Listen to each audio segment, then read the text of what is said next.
نحمده ونصلي على رسوله الكريم اما بعد فقد قال الله تبارك وتعالى كما ورد في سورة المائدة اعوذ بالله من الشيطان الرجيم بسم الله الرحمن الرحيم اليوم اكملت لكم دينكم واتممت عليكم نعمتي ورضيت لكم الاسلام دينا وقال عز وجل كما ورد 3 مرات في القرآن في سورة التوبة وسورة الفتح وسورة الصف هو الذي أرسل رسوله بالهدى ودين الحق ليظهره على الدين كله صدق الله العظيم.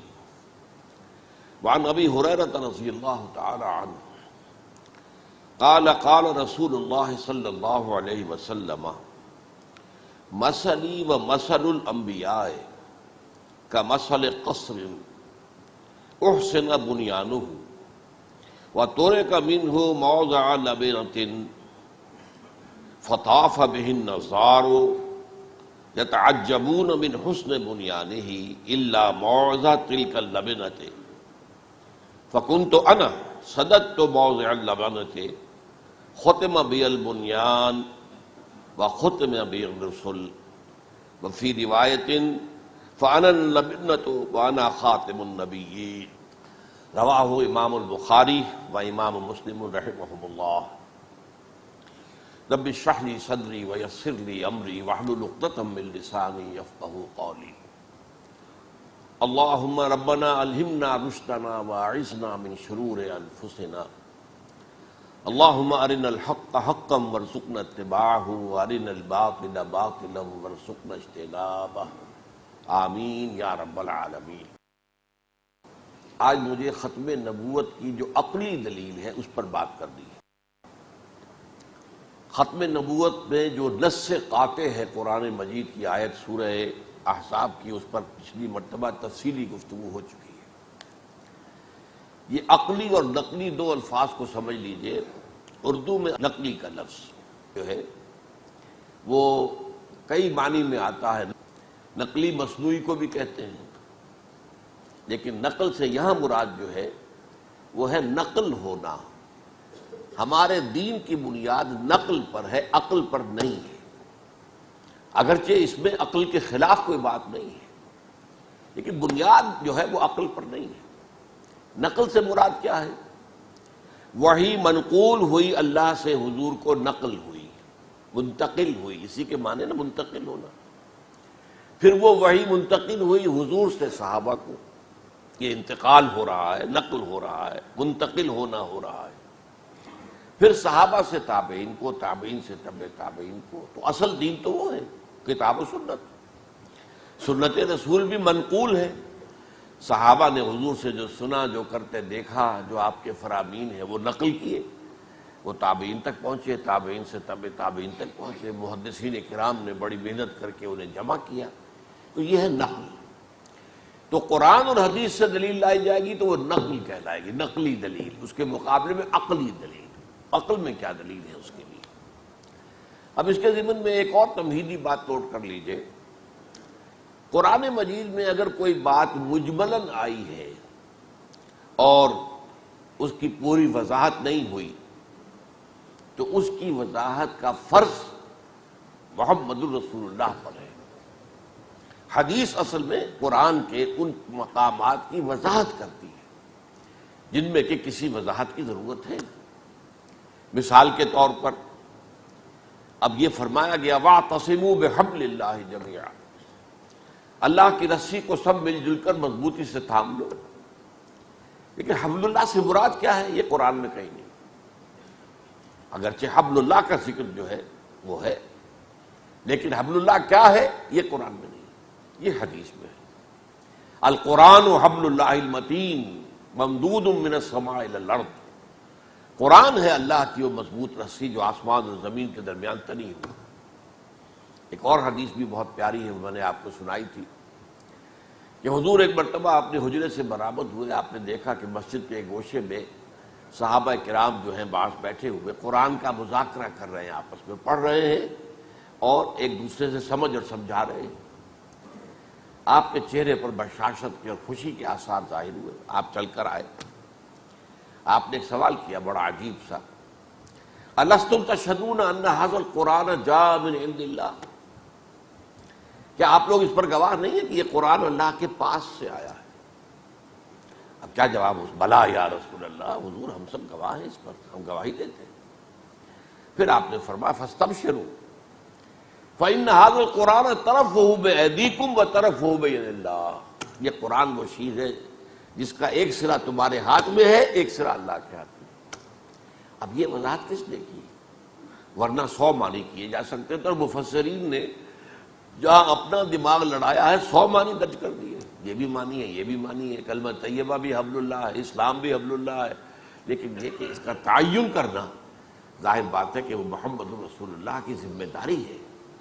انزلنا الی الذکر لتبین للناس ما نزل الیہم، اے محمد ہم نے آپ پر یہ ذکر نازل کیا ہے تاکہ آپ لوگوں کے لیے واضح کریں اس چیز کو کہ جو ہم نے نازل کیا۔ کتاب کے ساتھ معلم، بحث کتاب سے آپ بحث نہیں کر سکتے، معلم آپ کو پڑھاتا ہے، اس کی وضاحت کرتا ہے، تو اصل میں کتاب اور اس کتاب کا معلم وہ محمد رسول اللہ صلی اللہ علیہ وسلم، انما بعثت معلما، مجھے تو معلم بنا کر بھیجا گیا ہے۔ اسی طرح کئی الفاظ ایسے ہوتے ہیں کہ جن کے ایک سے زائد معنی ہوتے ہیں، ان کے معانی کا تعین کر دینا، اگر قرآن میں ایسا لفظ کوئی آیا ہے تو وہ بھی حضور کا کام ہے، نبی کا کام ہے، نبی کا فرض ہے کہ یہاں پہ اس سے مراد کیا ہے۔ اب اس کی جو ہے ایک مثال بہت ہے، اور وہ یہی لفظ ختم ہے، خاتم النبیین، خاتم النبیین۔ اب اس کے معنی کیا ہے؟ ختم کے ایک معنی تو یہ ہیں جو آپ کو معلوم ہے کہ اردو میں بھی مستعمل ہے، کہ ایک تو یہ ہے کہ پیسے ختم ہو گئے، اناج ختم ہو گیا، دانے مک گئے، اب یہ کہ ایک شے پہلے تھی اب نہیں ہے۔ ایک یہ ہے کہ اسکول کا طالب علم کہتا میں نے اپنا کام ختم کر لیا، اب یہ ختم کسی اور معنی، میں نے اپنا کام پورا کر لیا۔ تو پورا کرنا اور کسی شے کا پہلے ہونا اور اب نہ ہونا، یہ دونوں معنی اس کے اندر ہے۔ پھر خاتم کے معنی جو ہے انگوٹھی کے بھی ہیں، مہر کے بھی ہیں۔ ایک خط لکھ کر جو ہے سرکاری کو بڑا اہم خط ہے، اس کے اوپر مہر لگا دی جاتی ہے تاکہ یہ جس کے لیے بھیجا جا رہا ہے وہی اس مہر کو کھولے اور پڑھے، کوئی اور بیچ میں پڑھ نہ سکے، اس کے معنی یہ بھی ہے۔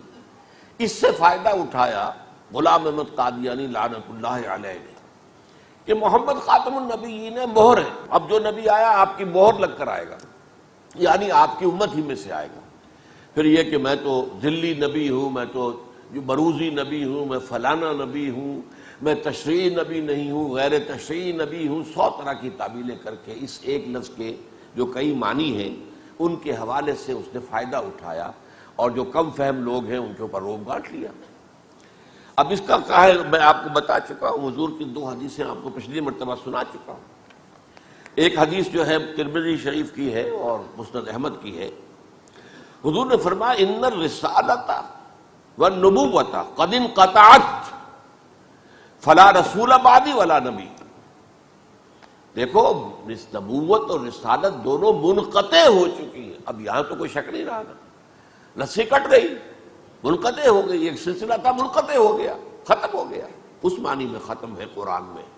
ان الرسالۃ والنبوۃ قد انقطعت فلا رسول بعدی ولا نبی، میرے بعد نہ کوئی رسول نہ نبی ہے۔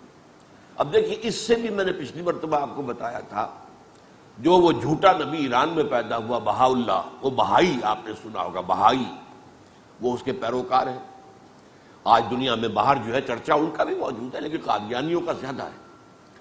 تو قادیانیوں نے جس طریقے سے جو ہے الفاظ سے کھیلے ہیں، اسی طرح وہ بھی کھیلا۔ اس نے کہا دیکھو قرآن مجید میں خاتم النبیین کہا گیا، خاتم الرسول تو نہیں کہا گیا نا، نبی ختم ہو گئے، رسول ختم نہیں ہوا، میں رسول ہوں۔ حالانکہ بھائی میں پچھلی مرتبہ آپ کو بتا چکا، رسول تو ہوتا ہی وہ ہے جو نبی ہو، پہلے نبی ہوتا، نبی الرسول 2 مرتبہ قرآن میں آیا سورہ مریم میں۔ نبی ہوتا ہے تو اس میں سے اللہ تعالیٰ پھر جس کو ایک خاص مقام پر حکم دے دے کہ اب وہاں چلے جاؤ، فلاں قوم کے چلے جاؤ، فلاں شہر میں چلے جاؤ، فلاں علاقے میں چلے جاؤ، تو اب وہ رسول ہے، خدا کا بھیجا ہوا۔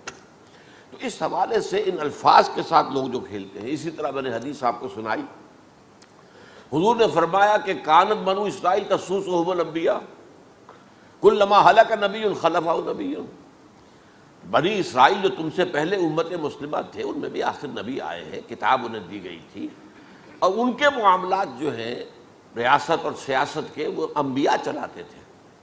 جیسے ہی کسی نبی کا انتقال ہوتا تھا وہ ایک اور نبی اس کی جگہ پر اللہ بھیج دیتا تھا۔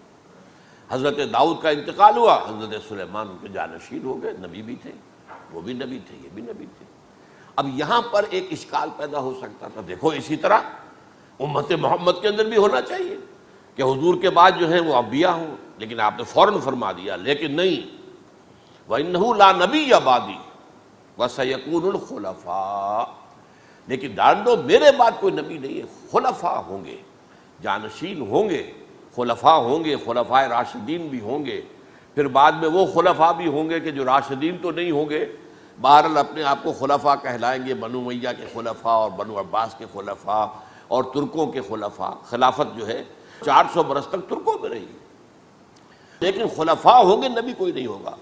اسی طرح کا ایک واقعہ آتا ہے، جب حضور غزوہ تبوک پر تشریف لے جا رہے تھے تو آپ نے حضرت علی کو اپنا قائم مقام بنا کر مدینے میں آپ نے کہا تم یہاں رہو۔ انہوں نے شکوہ کیا، حضور آپ اور آپ کے دوسرے دوست، آپ کے ساتھی تو جا رہے ہیں اللہ کی راہ میں جنگ کرنے کے لیے، اور مجھے آپ عورتوں کے ساتھ بٹھا کر جا رہے ہیں۔ ظاہر بات ہے کہ پیچھے تو چونکہ غزوہ تبوک کے موقع پر تو یہ تھا نا کہ ہر مسلمان کو جانا ہے، یہ نفیر عام اس سے پہلے کبھی نہیں حضور کی سیرت میں، غزوہ بدر ہو یا غزوہ ہو، نفیر عام کبھی بھی نہیں، یہ نفیر عام ایک ہی مرتبہ ہر مسلمان پر، ہر نازک ہے جانا، الا یہ کہ کوئی آ کر اپنا عذر پیش کر کے اجازت لے لے۔ منافقوں نے جھوٹے عذر پیش کیے، اجازت لے لی، لیکن اکثر تو جو ہے اہل ایمان تھے وہ تو گئے، اب رہ گئے کون؟ بچے اور عورتیں، تو آپ مجھے ان میں بٹھا کر جا رہے ہیں۔ آپ نے فرمایا ہے علی کیا تمہیں یہ پسند نہیں ہے کہ تمہارا وہی مقام ہو جو موسیٰ کے ساتھ ہارون کا تھا؟ حضرت موسیٰ جب گئے تھے اللہ تعالیٰ کے طلب کرنے پر کوہ طور پر، جہاں آپ کو اب تورات ملنی تھی، تو حضرت موسیٰ حضرت ہارون کو اپنا قائم مقام بنا کر چلے گئے۔ تو اے علی کیا تمہیں یہ پسند نہیں ہے کہ تمہارا بھی وہی مقام ہو جو میرے ساتھ، جو کہ موسیٰ کے ساتھ ہارون کا تھا؟ لیکن دیکھ لو میرے بعد نبی کوئی نہیں ہے، یہاں پر بھی وضاحت کر دی، مبادا کو شائبہ پیدا ہو جائے، کہیں کوئی مغالطے کی جگہ پیدا ہو جائے، کہیں کوئی امکان پیدا ہو جائے کہ اب اس میں بھی امکان پیدا ہو سکتا تھا کہ حضرت موسیٰ کے ساتھ حضرت ہارون تھے تو وہ تو نبی تھے، وہی رسول تھے۔ فرما دے کوئی اس میں مغالطہ نہ ہو، میرے بعد کوئی نبی نہیں ہے۔ تو اس حوالے سے میں نے آپ کو بتایا کہ کہیں شائبہ بھی پیدا نہ ہونے پائے شک کا، اتنا اہتمام حضور کی احادیث میں کر دیا گیا۔ یہ آپ کا فرض منصب ہی ہے۔ یہاں اصل میں منکرین حدیث کا معاملہ سمجھ لیجئے، وہ لوگ جو ہیں حدیث سے محروم کرنا چاہتے ہیں مسلمانوں کو، تو پھر تو کہیں پر کوئی حفاظت رہے گی نہیں، نماز کا نظام نہیں بنتا اگر آپ جو ہے حدیث کو سامنے نہ رکھیں، تو یہ پورا نظام جو ہے درم برم ہو جائے گا، اور یہ ساری جو اللہ تعالیٰ کے نبی کی طرف سے وضاحتیں آنے سے جو حد بندیاں ہو گئی ہیں وہ حد بندیاں ختم ہو جائیں گی۔ بہرحال اس کے ضمن میں جو سب سے بڑی دلیل ہے وہ کیا ہے، جو عقلی دلیل ہے، وہ دلیل یہ ہے کہ دین اور ہدایت حضور پر کامل ہو گئے۔ اب سادہ سی بات ہے، یہ پانی لبالب بھر دیا گیا گلاس میں، تو اب آگے کون سا پڑے گا پانی اس میں؟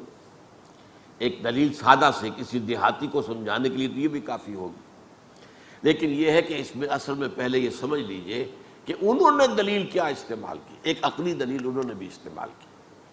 اور جیسے کہ میں نے بتایا تھا کہ عوام کو اپیل کرنے والی باتیں کہ کیسے ہو سکتا ہے کہ ہمارے نبی تو فوت ہو کر زیر زمین دفن ہے اور عیسیٰ جو ہے آسمان پر اٹھ گئے، کیسے ہو سکتا ہے، اور وہ زندہ ہے آسمان پر؟ اس سے اس نے مسئلہ پیدا کیا۔ تو اس معاملے کے اندر گفتگو شروع ہوئی ہے تو بعض پہلو میں چاہتا ہوں کہ واضح ہو ہی جائے۔ بہرحال اسی طریقے کی دلیل یہ تھی، وحی اور نبوت رحمت ہے، رحمت کیسے ختم ہو سکتی ہے اللہ کی؟ اب بتائیے عام آدمی کو دلیل یہ جو ہے اپیل کرے گی کہ نہیں؟ نبی تو رحمت ہے اور رحمت للعالمین حضور ہے، تو نبی اللہ کی رحمت جو ہے ختم ہو سکتی ہے؟ وہی تو نعمت ہے، رحمت ہے، رحمت ختم ہو سکتی ہے؟ اس کا جواب کیا ہے وہ اصل میں سمجھنے کی ضرورت ہے، اور وہ عقلی دلیل ہے محمد الرسول اللہ کے ختم نبوت کی۔ دیکھیے ہدایت جو کہ وحی کا اور نبوت کا اصل مقصد تھا، اس ہدایت کے لیے لفظ نعمت بھی آتا ہے، اسی کے لیے نور بھی آتا ہے، اس لیے کہ ظاہر بات ہے نور ایک ظاہری ہے، یہ اس کے راستے میں ہم اس کی روشنی میں راستہ چلتے ہیں، دیکھتے ہیں۔ اندھیرا گھوپ ہو جائے اگر، وہ تو خیر دن کی بات ہے، کچھ نہ کچھ جو ہے اندھیرا رہے گا، لیکن رات کو اگر بجلی چلی جائے تو سب موجود ہوتے ہیں، ایک دوسرے کو دیکھ تو نہیں سکتے، معلوم ہے کہ ہے، دیکھ نہیں سکتے، اس لیے کہ روشنی نہیں ہے۔ تو دنیا میں جس طریقے سے ظاہری روشنی ہے، جو انسان جو دنیا میں دیکھتا ہے، راستہ دیکھتا ہے، چلتا ہے، اسی طرح اپنی پوری زندگی میں راستہ صحیح چلنے کے لیے ایک باطنی روشنی درکار ہے، وہ ہے جو وحی ہے اور ہدایت کے ذریعے سے انسان کو ملتی ہے۔ اسی کو نعمت کہا، کیوں نعمت کہا گیا؟ اس لیے کہ دنیا میں کوئی شے نعمت نہیں ہے جب تک نعمت ہدایت ساتھ نہ ہو، یہ بات میں نے بہت مرتبہ واضح کی ہے۔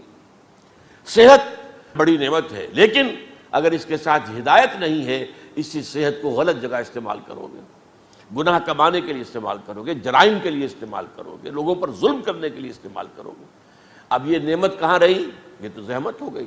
اس سے تو اچھا تھا کہ تم بیمار بن کر پڑے ہوتے بستر کے اوپر، تو ان کاموں سے تو بچ گئے ہوتے۔ دولت نعمت ہے، لیکن صرف اس وقت جبکہ اس کے ساتھ نعمت ہدایت ہو، ورنہ وہ نعمت نہیں ہے۔ وہ چھرے کرو گے، اللہ تللے کرو گے، جو بھی کرو گے، عیاشیاں کرو گے، اور لوگوں کے اندر جو ہے غریبوں کے اندر احساس محرومی پیدا کرو گے، یہی کرو گے نا دولت کے ساتھ، اگر تمہارے ساتھ ہدایت نہیں ہے۔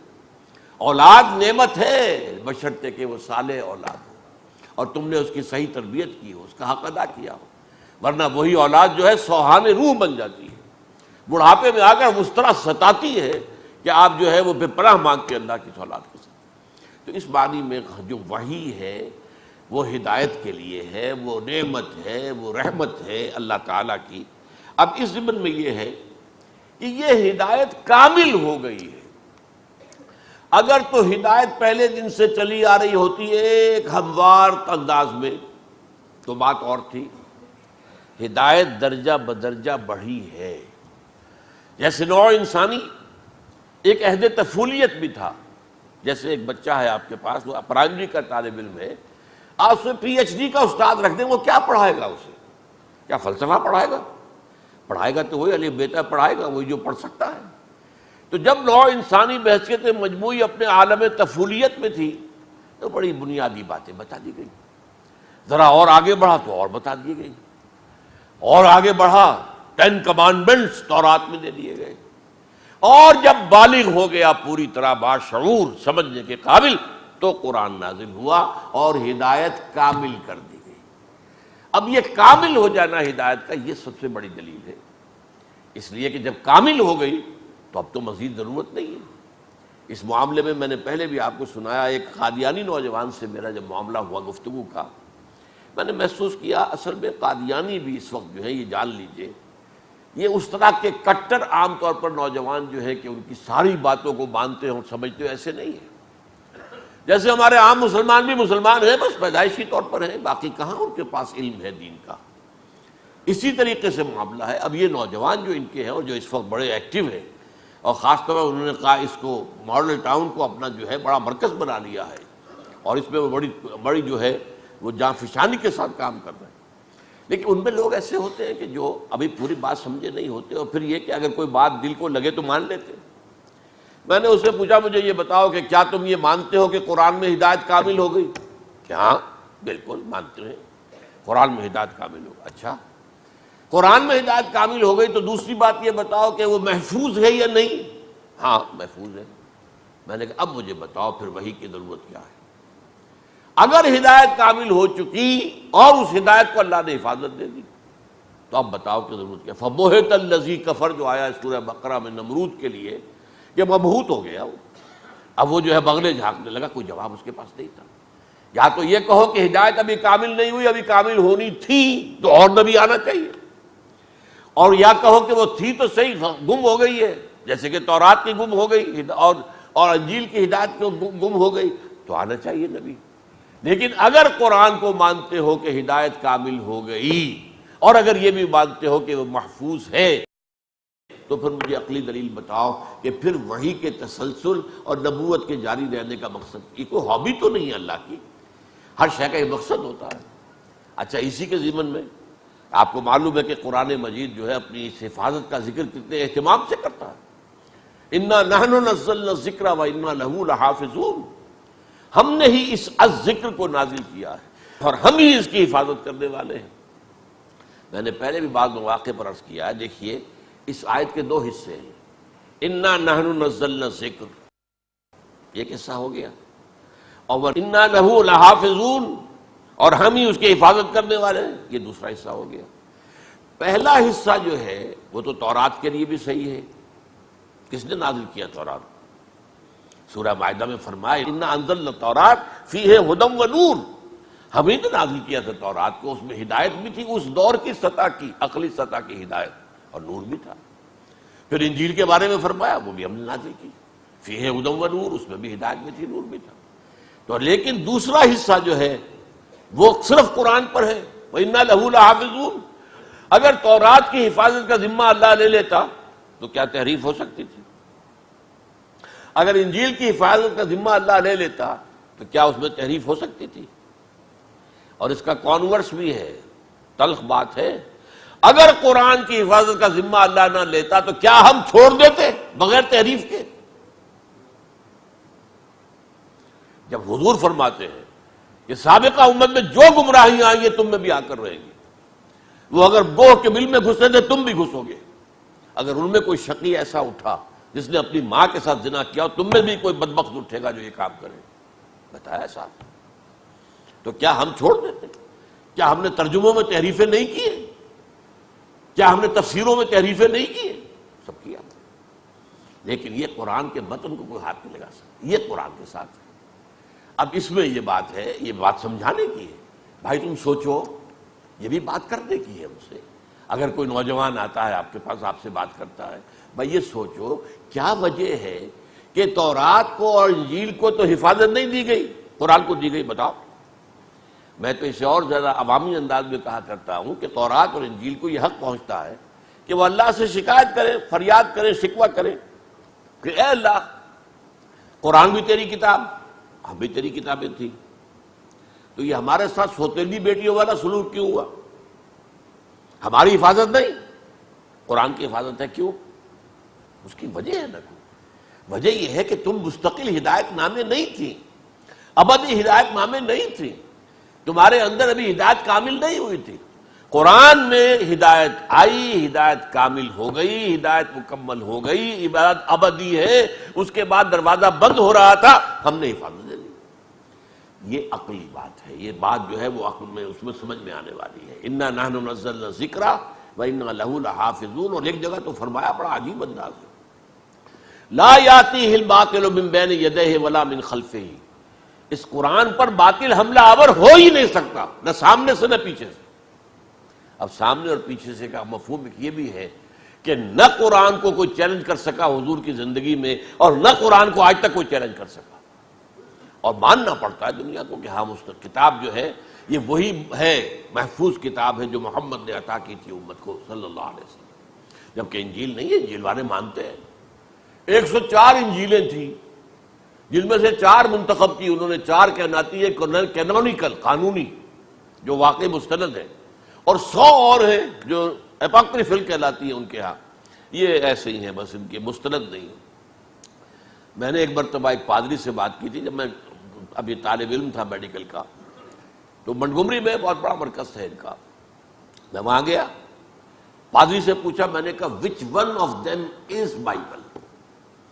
یہ جو متی کی انجیل ہے، لوک کی انجیل ہے، مارکس کی انجیل ہے اور جان کی انجیل ہے، which one of them is the Bible? نن آف دیم از بائبل۔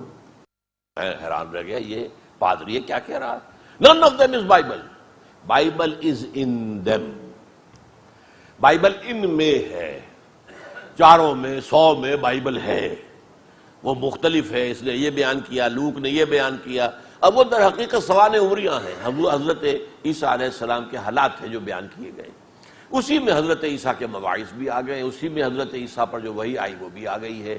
یعنی یہ سمجھیے، یہ بات ایک نقطہ ہے اہم جو آ گیا ہے، ہمارے ہاں جو ہر چیز ڈسکریٹ ہو گئی، قرآن علیحدہ، حدیث علیحدہ، سیرت علیحدہ، وہاں کیا ہوا؟ تینوں چیزیں گڑبڑ ہیں۔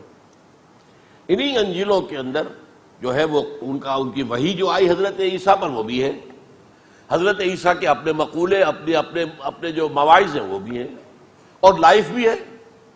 اب ظاہر بات ہے کہ ان کو جو بھی ان کے خیال میں سولی دی گئی تو سولی کے حالات حضرت عیسیٰ نے تو نہیں بیان کیے، یہ تو بعد میں کسی نے تاریخی اعتبار سے لکھے نا، تو اسی لیے وہاں پر بہت فرق ہے، تمام انجیلوں کے اندر فرق ہے، اس میں کوئی فرق نہیں جو ہے۔ قرآن ایک علیحدہ ہے، اسی لیے حضور نے حدیثیں لکھنے سے منع کر دیا تھا کہ ابھی جب کہ قرآن جو نازل ہو رہا ہے اور کوئی شے نہ لکھو مجھ سے سوائے اس قرآن کے۔ کچھ عرصے کے بعد آپ نے اجازت دی ہے، جب معلوم ہو گیا کہ اب یہ محفوظ ہو چکا ہے اور یہ قرآن جو ہے ان کے بارے میں تو واضح ہو چکا ہے کہ یہ قرآن ہے اور غیر قرآن جو ہے اس میں شامل نہیں ہوگا، میری حدیثیں اس میں شامل نہیں کی جائیں گی، تب آپ نے اجازت دی۔ تو اس حوالے سے یہ دو عقلی دلیلیں ہیں، لا یاتیہ باطل من بین یدیہ ولا من خلفہ، اس پر تو باطل حملہ آور ہو ہی نہیں سکتا۔ اسی طریقے سے دیکھیے یہ بھی ایک نقطہ نوٹ کرنے کا ہے، یہ جو شائبہ بھی نہ پیدا ہو جائے اس کا، اس کے لیے جو میں نے آپ کو بات دلیلیں دی، اس کا حاصل کیا ہے؟ اجماع امت ہے، 1400 برس گزر گئے، امت میں کوئی فرقہ پیدا نہیں ہوا ہے مستند کے جس نے اس ختم نبوت کا انکار کیا۔ باقی اختلافات ہیں لیکن یہ کہ اس میں کوئی اختلاف نہیں، تو ظاہر بات ہے کہ یہ چیز آخر بغیر کسی دلیل کے تو نہیں ہے۔ پھر یہ کہ حضور کی جو نبوت اور رسالت ہے اس کے ضمن میں ذرا بھی آدمی غور کرے، اتمام اور تتمیم، اکمال اور تکمیل، یہ الفاظ بار بار آتے ہیں۔ واللہ متم نورہ، اللہ تو اپنے نور کا اتمام فرما کر رہے گا، یعنی اپنی ہدایت کا۔ وَيَأْبَى اللَّهُ إِلَّا يُتِمَّ نُورَهُ، اللہ کو ہرگز منظور نہیں ہے مگر یہ کہ اپنے نور کا اتمام فرمائے، نور ہدایت۔ اور اسی پر فرمایا اليوم اکملت لکم دینکم واتممت علیکم نعمتی ورضیت لکم الاسلام دینا۔ یہ آیتیں ہیں جو کوٹ کی جانی چاہیے ختم نبوت کے دفاع میں۔ عقلی طور پر جب گفتگو ہو، عام طور پر ہمارے پاس وہی ایک آیت پیش ہوتی ہے اور اس میں جیسا کہ میں نے عرض کیا ختم کے لفظ کے معنی کئی ہے، اس لیے وہ تعویل کر کے عوام کے اوپر جو ہے وہ جہالت سے حملہ آور ہو جانا بہت آسان ہے۔ لیکن یہ ان میں کہاں دو امکان ہے؟ آج کے دن میں نے تمہارے دین کی تکمیل کر دی اور اپنی نعمت کا اتمام کر دیا، نعمت ہدایت مکمل ہو گئی۔ یہ اتمام اور تکمیل اور تتمیم اور اتمام اور اکمال جو ہے، یہ الفاظ جو آتے ہیں، یہاں تک کہ حضور کی ایک حدیث بھی آپ کو سناتا ہوں، انما بعثت لاتمم مکارم الاخلاق، میں اس لیے بھیجا گیا ہوں کہ جو اخلاق کے اعلیٰ کام ہیں ان کے مکمل کر دوں۔ اخلاق انسانی کی بھی بلندیاں اپنی آخری حد کو چھونے لگے۔ میری بعثت کا مطلب کیا ہے؟ اتمام دین حق، اتمام نور، تکمیل دین، اتمام ہدایت، اتمام نعمت، اتمام اخلاق۔ بہرحال یہ بات جیسا کہ میں نے عرض کیا ہے کہ یہ بھی عقلی دلائل میں سے ہے۔ ایک اور دلیل یہ ہے، سابقہ انبیاء پر جو کتابیں اتری ان میں بعد میں آنے والے انبیاء کی پیشن گوئیاں موجود ہیں۔ انجیل میں آج تک فارقلیت، وہ انجیل کے اندر سے اس کو اور بہت سی چیزیں انہوں نے مٹا دی ہیں، لیکن آپ کو معلوم ہو چور جب چوری کرتا ہے تو بہت زیادہ مشاق چور بھی کوئی نہ کوئی علامت چھوڑ جاتا ہے، کوئی نہ، ظاہر بات ہے جو آپ کے سراغ رسان ہوتے ہیں، جو کھوجی ہوتے ہیں، وہ کس کن چیزوں سے آخر مدد کر کے پہنچتے ہیں منزل تک، کوئی نہ کوئی چھوڑ جاتا ہے۔ اسی طریقے سے انہوں نے ڈھونڈ ڈھونڈ کر ساری حضور کے بارے میں پیشن گوئیاں انجیل میں سے نکالی ہیں، لیکن ایک ہے جو حلق کے اندر کانٹا بن کر پھنسی ہوئی ہے، فارقلیت۔ فارقلیت کے اصل معنی کیا ہے؟ من حمنا، وہ کہ جس کی انتہائی حمد کی گئی، محمد، لیکن یہ کیا کرتے وہ تسلیاں دینے والا، نجات دہندہ، یہ مختلف معنی کر دیں گے تاکہ اس کو ہم کسی اور کے اوپر بھی جو ہے وہ اپلائی کر سکیں، لیکن یہ کہ فارقلیت، پیراکلیٹ، یہ پیراکلیٹوس، مختلف الفاظ بدلتے چلے گئے، لیکن یہ کہ وہ بہرحال اپنی جگہ ہے، اسے مٹا تو نہیں سکے۔ اسی طرح یہ بھی میری زندگی کا اہم واقعہ ہے، ہمارا تنظیم اسلامی نارتھ امریکہ کا اجتماع تھا امریکہ میں، یہ 12 سال پہلے کی بات ہے تقریباً، تو وہاں ہیوسٹن میں، وہاں پر وہ بڑا شہر ہے جنوبی علاقے میں، ہماری کنونشن تھی۔ اس میں انہوں نے ایک سیشن رکھا کہ جس میں ایک یہودی عالم بھی بڑے کو بلایا گیا، ایک کرسچین کو بلایا گیا، ایک ہماری طرف سے ہمارے نوجوان ساتھی تھے، انہوں نے تقریر کر دی تھی۔ وہاں جو یہودی آئے، وہ جو آیا تھا عیسائی، اس نے تو آئیں بائیں شائیں کی، ان کے پاس وہ دلیل ہے نہیں، عقل کے خلاف ہے، سارا عیسائیت کا عقیدہ عقل کے خلاف۔ حضرت آدم کی غلطی لے کر میں بھی آیا ہوں، آپ بھی آئے ہیں، آپ کے بوجھ پر گناہ ہے، گناہ کی گٹھڑی ہے پیدائشی طور پر، اور اب اس کے سوا اللہ کا کوئی چارہ نہیں تھا کہ وہ تمہیں گناہ سے نجات دے سوائے اس کے کہ اپنے اکلوتے صلبی بیٹے کو دنیا میں بھیج کر تمہاری طرف سے وہ قربانی کا بکرا بنا کر اسے سولی چڑھوائے تاکہ جو بھی اس کو مان لے اس کے نجات ملے۔ انا للہ و انا الیہ راجعون۔ قرآن نے کیا بتایا؟ آدم اور حوا سے غلطی تو ہوئی تھی، انہوں نے توبہ کی، اللہ نے معاف کر دی، فتاب علیہ، اللہ نے ان کی توبہ قبول فرمائی، بات ختم ہو گئی۔ اور پیدا جو ہوتا ہے بچہ وہ تو سلیم الفطرت ہوتا ہے، کل مولود یولد علی الفطرہ، فطرت انسانی پر، فطرت اسلام پر، یہ دین فطرت ہے، فطرت اللہ التی فطر الناس علیہا۔ کوئی بچہ پیدا ہوتا ہے معصوم ہوتا ہے، کوئی گناہ کا بوجھ لے کر نہیں آتا۔ یہ ساری چیز اب انہوں نے سارا گھڑنا پڑا، کیوں کہ اب ہر بچہ جو پیدا ہو رہا ہے گناہ کی گٹھڑی لے کر آ رہا ہے، تو اب کیا کیا جائے؟ اللہ بھی اس کے سوا کچھ نہیں کر سکا کہ اپنا اکلوتا بیٹا بھیج دیا زمین میں، اسے سولی چڑھا دو اور اس کو جو تکلیف پہنچے گی وہ دھر میں کفارہ ہو جائے گا، اس کے خون سے دھل جائیں گے سارے گناہ تمہارے۔ انا للہ و انا الیہ راجعون۔ بہرحال میں نے جیسا کہ عرض کیا، برنباس کی ایک انجیل ہے جو میں نے بتایا تھا کہ 100 انجیلیں وہ ہے جو اپوکریفل کہلاتی ہیں، مستند نہیں مانتے، ان میں سینٹ برنباس کی ہے، یہ مانتے ہیں کہ حواریین میں سے ایک برنباس بھی تھے، ان کی انجیل ہے، اور وہ پوپ کے جو ہے پچھلی صدی میں کوئی جانتا ہی نہیں تھا، نام بھی نہیں جانتا تھا مسلمان اس کا، یہ پوپ کی لائبریری سے برآمد ہوئی، اس میں تقریباً سمجھیے ہر صفحے پر حضور کی پیشن گوئی موجود ہے، لیکن فارکلیت والی تو بہرحال ان میں بھی ہے۔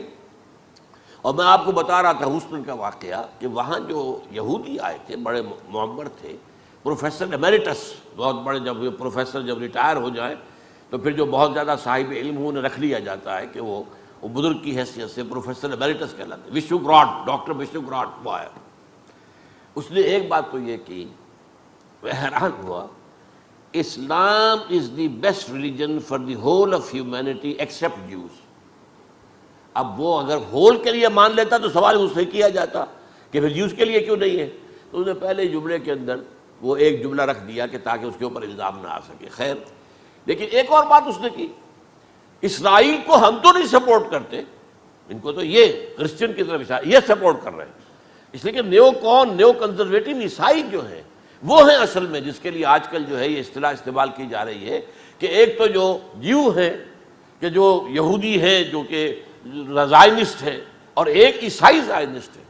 اصل سپورٹ جو ہو رہی ہے وہ تو عیسائیوں کی طرف سے ہو رہی ہے، وہ ایک علیحدہ موضوع ہوگا، میں نہیں چاہتا۔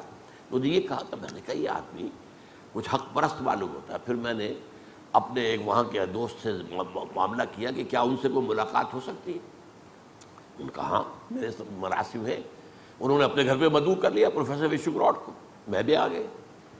کچھ گفتگو کے بعد میں نے ان سے پوچھا کہ یہ جو کتاب استثناء میں ایک پیشن گوئی ہے 18واں باب 18ویں آیت، اس کی کیا آپ کے نزدیک توجہ ہے؟ کہنے لگے کیا وہ ہے، اس وقت مستحضر نہیں تھا۔ میں نے کہا تورات میں یہ ہے کہ اللہ نے فرمایا حضرت موسیٰ سے کہ میں یعنی یہ جو بنی اسرائیل ہے ان کے بھائیوں میں سے ایک رسول تیرے مانند اٹھاؤں گا اور اس کے منہ میں اپنا کلام ڈالوں گا اور وہ وہی بات کہے گا جو میں اس سے کہوں گا۔ میں نے کہا یہ کون ہے؟ بنی اسرائیل کے بھائی کون ہیں؟ کہنے لگے یہ تو اسماعیلائٹس ہے۔ صاف کہا اس نے، یقیناً اسماعیل، یہ دو بھائی تھے نا، اسحاق اور اسماعیل، اسماعیل کی اولاد ہے عرب اور اسحاق کی اولاد ہے بنو اسرائیل، یہ تو اسرائیل، یہ تو یقیناً۔ میں نے کہا پھر آپ سوچئے، سوچ میں پڑ گئے۔ میں نے زیادہ اس کو رب کرنے کی کوشش نہیں کی، وہ وعدہ کسی ضد پر اتر آئے، لیکن حق اس نے کہہ دیا۔ اور جیسا کہ حضرت موسیٰ کے مانند کس اعتبار سے؟ حضرت عیسیٰ کو تو کوئی شریعت نہیں دی گئی، صاحب شریعت رسول تھے حضرت موسیٰ، اور صاحب شریعت رسول ہے حضرت محمد صلی اللہ علیہ وسلم علیہ السلام۔ لہذا اس اعتبار سے یہ مشابہت ہے کہ میں ان کے بھائیوں میں سے ان کے لیے تیرے مانند ایک رسول اٹھاؤں گا اور اس کے منہ میں اپنا کلام ڈالوں گا۔ یعنی اے موسیٰ تمہیں تو میں نے لکھا ہوا دیا ہے نا، 10 کمانڈمنٹس لکھے ہوئے دیے ہیں، اس کو لکھی ہوئی شکشا نہیں دوں گا، اس کے منہ میں اپنا کلام ڈالوں گا، یعنی وہی جو وہ مجھ سے وہی لوگوں سے کہے گا جو مجھ سے میں نے اس سے کہا ہے۔ تو یہ باتیں موجود ہیں، ان کی پیشین گوئیاں موجود ہیں۔ سوال یہ ہے کہ قرآن میں کیوں پیشین گوئی نہیں ہے اگر کوئی نبوت ہونی تھی اس کے بعد؟ یہ بھی ایک بڑی عقلی دلیل ہے۔ کیا قرآن میں کوئی پیشین گوئی ہے؟ کوئی دکھا سکتے؟ معلوم نہیں۔ تو اس سے بھی ختم نبوت جو ہے اس کا قرآنی دلیل جو ہے وہ ثابت ہو جاتی ہے۔ اب اس کے بعد آئیے میں ایک نقطہ آخری بیان کر رہا ہوں، یہ ضمنی موضوع ہے آج کے اعتبار سے۔ یہ تکمیل نبوت اور تکمیل رسالت، اسی میں حضور کی فضیلت کا راز مضمر ہے۔ اگر نبوت اور رسالت ہموار چلے آ رہے ہوتے، ایک ہی طرح کی ہدایت، ایک ہی طرح کا دین، ایک ہی طرح کی ہدایت، ایک ہی طرح کا دین آ رہا ہے، تو اگر آ کر ایک جگہ ختم ہو جاتا تو اس میں فضیلت کی کون سی بات تھی؟ بلکہ ایک اعتبار سے تو بات منفی بنتی ہے، یہ رحمت رک گئی۔ یعنی وہ جو اس کا کہنا تھا کہ یہ تو رحمت ہے، رحمت کیسے رک سکتی ہے؟ لیکن اگر تصور یہ ہو کہ نبوت، ہدایت اور دین ترقی کرتے ہوئے تدریجاً آگے بڑھتے ہوئے مکمل ہو گئے محمد رسول اللہ صلی اللہ علیہ وسلم پر، اب ہے فضیلت۔ تکمیل نبوت اور تکمیل رسالت فضیلت ہے، محض ختم نبوت فضیلت نہیں بنتی۔ اگر ختم اس معنی میں صرف لیں آپ کہ لا نبی بعدی، وہ حق ہے اور اس کا حق علماء نے ادا کیا ہے، اس کی ہے، اس لیے کہ اس سے وابستہ ہے یہ مسئلہ کہ کوئی شخص مسلمان ہے یا نہیں ہے، یہ قانونی مسئلہ ہے۔ لہذا علماء کرام نے ختم نبوت کے اس مفہوم کو خوب مدلل کیا ہے، بڑی بڑی کتابیں لکھی ہیں، سارے شبہوں کا جواب دیا ہے، بہت کام کیا ہے۔ لیکن یہ کہ بہرحال چونکہ معاملہ صرف اس ختم نبوت کا اس معنی میں نہیں ہے بلکہ تکمیل اور تتمیم نبوت ہے، اس لیے میں نے آج آپ کو جو حدیث سنائی ہے وہ ذرا نوٹ کیجیے۔ اور یہ حدیث جو ہے، باقی حدیثیں کوئی ترمذی کی تھی، کوئی اور ابن ماجہ کی تھی، یہ حدیث متفقن علیہ ہے، بخاری اور مسلم دونوں کی۔ حضرت ابو ہریرہ فرماتے ہیں کہ حضور نے ارشاد فرمایا، میری اور انبیاء کی مثال مثلی و مثل الانبیاء کا مثل قصر، ایک محل کسی ہے، قصر احسن بنیانہ، اس کی تعمیر بہت عمدہ کی گئی، عالی شان، بہت زینہ سے، وَتُرِكَ مِنْهُ مَوْضِعَ لَبْنَةٍ، ایک جگہ ایک اینٹ یا ایک پتھر کی جگہ چھوڑ دی گئی، فَطَافَ بِهِ النَّظَّارُ، تو دیکھنے والے آتے تھے، سیاح آتے تھے، جیسے دیکھتے ہیں وہ بڑی عمارتوں کو، نظار نظر سے بنائے دیکھنے والے، يَتَعَجَّبُونَ مِنْ حُسْنِ بُنْيَانِهِ، وہ اس قصر کی خوبصورتی سے تو بہت متاثر ہوتے تھے، بہت عجیب اور غریب اور بہت عمدہ لگتی تھی ان کو، إِلَّا مَوْضِعَ تِلْكَ اللَّبْنَةِ، لیکن وہ کہتے تھے یہ جو ایک اینٹ کی جگہ چھوڑ دی گئی ہے یہ کس لیے؟ یہ تو گویا کہ ایک داغ ہے اس کے حسن پر۔ فَكُنْتُ أَنَا، میں ہوں وہ اینٹ، صَدَقْتُ مَوْضِعَ اللَّبْنَةِ، میں نے وہ ایک اینٹ کا رکھنا جو تھا پر کر دیا ہے، ختم بنیان، اب وہ عمارت میرے ذریعے سے مکمل ہو گئی ہے، وَخُتِمَ بِهِ الرُّسُلُ، اور میرے ذریعے سے رسالت کا اختتام ہو گیا۔ اور ایک روایت میں آئے ہیں فَأَنَا اللَّبْنَةُ وَأَنَا خَاتِمُ النَّبِيِّينَ، میں ہوں ختم کرنے والا نبوت کا۔ یہ ہے بخاری اور مسلم کی روایت۔ تو یہ روایت بہت کم بیان ہوتی ہے، حالانکہ جیسا کہ میں نے کہا اس میں اصل دلیل ہے، تکمیل نبوت میں اصل دلیل ہے، تکمیل رسالت میں اصل دلیل ہے، اور تکمیل نبوت اور رسالت ہی میں اصل فضیلت محمدی کا بیان ہے۔ ہدایت آپ پر کامل ہو گئی، دین آپ پر کامل ہو گیا۔ تیسرے اعتبار سے آپ کی رسالت ہمیشہ کے لیے اور پوری نوع انسانی کے لیے، یہ کسی اور رسول کی بات نہیں ہے، یہ بھی تکمیل رسالت۔ باقی سارے رسولوں کی رسالت اگلے رسول کے آنے تک کے لیے ہے نا، اگلے رسول کے بعد اگلے رسول کی رسالت کا دور شروع ہو گیا، اور اپنی اپنی قوم کی طرف بھیجے گئے، اِلیٰ عَادٍ أَخَاهُمْ هُودًا وَإِلیٰ ثَمُودَ أَخَاهُمْ صَالِحًا وَإِلیٰ مَدْیَنَ أَخَاهُمْ شُعَیبًا وغیرہ وغیرہ۔ لیکن حضور کی رسالت اس وقت کی بھی پوری نوع انسانی کے لیے اور تا قیامت آنے والے تمام انسانوں کے لیے۔ یہ تیسرا پہلو تکمیل نبوت، اور یہ ہے فضیلت محمدی تمام انبیاء اور رسول کے مقابلے میں۔ اور پھر چوتھا پوائنٹ کیا ہے؟ واحد رسول ہیں جنہوں نے اللہ کے دین کو بالفعل قائم کر دیا، اور کسی کی تو یہ شان نہیں ہے، نہ ابراہیم کی ہے، نہ نوح کی ہے، نہ ہود کی ہے، نہ صالح کی ہے، نہ عیسیٰ کی نہ موسیٰ کی. یہی ہے نا اولو العزم من الرسل. یہ 5 یا 7 رسول سب سے اونچوٹی کے رسول کہلاتے ہیں. بعض لوگ 5 مانتے ہیں، نوح، ابراہیم، موسیٰ، عیسیٰ، حضور.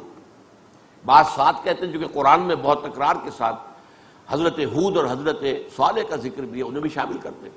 تو 7 اولو العزم من الرسل، جیسے کہ قرآن میں کہا گیا کہ اے نبی فاصبر کما صبر اولو العزم من الرسل، آپ صبر کیجئے جیسے کہ ہمارے اولو العزم پیغمبروں نے صبر کیا.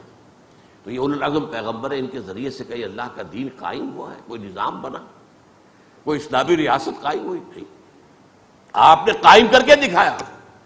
اور آخری نقطہ جس میں نبوت اور رسالت کی تکمیل ہی نہیں ہے، انسانیت کی تکمیل ہے کہ آپ نے یہ سارا کام عظیم انقلاب خالص انسانی سطح پر جد و جہد کے ذریعے سے پورا کیا. کہیں معجزہ نظر نہیں آتا. بھوک آئی ہے تو من و سلوہ نازل نہیں ہوا، برداشت کرو، باندھو پیٹوں پر پتھر اور پھر بھی چلاؤ، بھاوڑے چلاؤ اور خندق کھودو. ایک ایک کھجور 3 مجاہدین کا راشن 24 گھنٹے کا. برداشت کرو، جھیلو. جب حضور کو اللہ تعالیٰ نے کیسی کیسی مصیبتوں میں ڈالا ہے، کیسی کیسی تکلیفیں آپ پر آئی ہیں، جو پتھراؤ آپ پر ہوا ہے، جس طریقے کا آپ کے اوپر زیادتیاں ہوئی ہیں، جو دندان مبارک آپ پہ شہید ہوئے، اللہ تعالیٰ نے کہیں بھی وہاں مدد آئی ہے، اس میں کوئی شک نہیں ہے. مدد آج بھی آ سکتی ہے. چمن کے مالی اگر بنا لے موافق اپنا شعار، اب بھی چمن میں آ سکتی ہے پلٹ کر چمن سے روٹھی بہار. اللہ کی مدد تو معجزہ نہیں آئے گا، معجزہ رسول کے لیے ہوتا. اور رسول اللہ کو صلی اللہ علیہ وسلم، محمد صلی اللہ علیہ وسلم حق تھا کہ قدم قدم پر معجزہ آتا. لیکن نہیں، جتنے بڑے بڑے معجزے عیسیٰ کو دیے گئے، حضور کو تو نہیں دیے گئے. مردہ کو کہنا قم باذن اللہ اور زندہ ہو جائے، قبر سے نکل آئے. کسی اندھا مادرزاد اندھے کے آنکھوں پر ہاتھ پھیرا اور وہ اس کی بینائی جو ہے آ گئی. کوڑی کے کوڑ کے اوپر ہاتھ پھیرا اور ختم، کوڑ ختم. ایک پرندہ بنایا جو کہ گارے سے جیسے کو بچے کھیلتے ہوئے بناتے ہیں، اس میں پھونک ماری اور اڑتا ہوا پرندہ بن گیا. یہ کام خلق حیات اور احیاء موتا، یہ معجزے ہیں جو عیسیٰ کو دیے گئے، حضور کو تو نہیں دیا گیا. تو یہ بات سمجھنے کی ہے. یہ اصل میں 5واں مرحلہ جو ہے کہ حضور نے وہ اللہ کا دین قائم کر کے دکھایا، عظیم انقلاب برپا کیا، خالص انسانی سطح پر جد و جہد کر کے، تکلیفیں جھیل کر، مصیبتیں برداشت کر کے. بہرحال یہ آج کا میرا موضوع تھا کہ حضور پر نبوت و رسالت کی تکمیل جو ہے یہ عقلی دلیل ہے ختم نبوت کی، کہ جب ایک بات مکمل ہو گئی، جب قرآن میں ہدایت کامل ہو گئی، قرآن کو محفوظ کر دیا اور آپ سے اس سے پہلے کی کتابوں کو محفوظ نہیں کیا تھا. یہ نکات ہیں کہ جن کو سامنے رکھا جائے تو ان کے ساتھ عقلی سطح پر گفتگو ہو سکتی ہے. اقول قولی ھذا واستغفر اللہ لی ولکم ولسائر المسلمین والمسلمات.